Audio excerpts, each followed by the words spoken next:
હું પીપળાણા પંચાયતનો ગ્રામ પંચાયતની ખેડૂતનો દીકરો છું.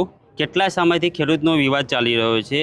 મને જાણ થઈ કે ડીઆરએલ કચેરીના ઓર્ડર આધારે સહિત માપણી થાય અને નિકાલ આવે એમ છે. તો આ સામેવાળા વ્યક્તિઓને અમારા પીપળાણા પંચાયતના સરપંચના દીકરા નિર્ભય રાઠોડ ઉર્ફે પિન્ટુ ખોટી રીતે એ લોકોને ઉશ્કેરીને અને આ લોકોને ખોટી રીતે હેરાનગતિ કરવાની ચાલુ કરી દીધી છે.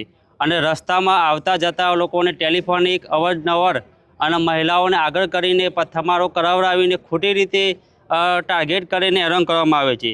તો આ કલેક્ટર સાહેબશ્રીને અને ડીડીઓ સાહેબશ્રીને મારી નમ્ર વિનંતી છે કે આ મારા ખેડૂત ભાઈઓને તાત્કાલિક ન્યાય મળે. બે હાથ જોડીને મારી નમ્ર વિનંતી છે. છેલ્લા 1 વર્ષથી ખેડૂતોને હેરાન કરવામાં આવે છે અવારનવાર. કેટલા ખેડૂતો છે આ? લગભગ આ 200-300 ખેડૂતો છે અને આવા લગભગ 6 થી 7 વખત કિસ્સા બની ગયા છે પીપળાણા પંચાયતમાં.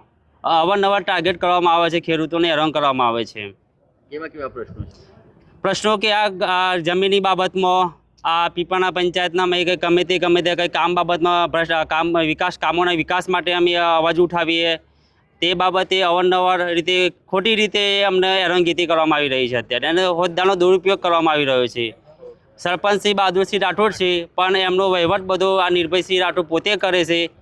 દરેક વસ્તુનો વહીવટ પોતે કરે છે અને ટેલિફોનિક દ્વારા રસ્તામાં અવારનવાર દાદાગીરી તાનાશાહી બહુ વધી ગઈ છે. ગ્રામ પંચાયતની કેટલી વસ્તી છે અને કેટલા ગામડાઓ આવેલા છે? ગ્રામ પંચાયતની ટોટલ 3600ની વસ્તી છે. એમાં 5 ગામડામાં આવેલા છે. બહુ અમારી માલપુર તાલુકાની 2જા નંબરની મારી પીપળાણા પંચાયત છે. અને છેલ્લા 30 વર્ષથી એક જ સરપંચ અને એક જ વહીવટ ચાલે છે.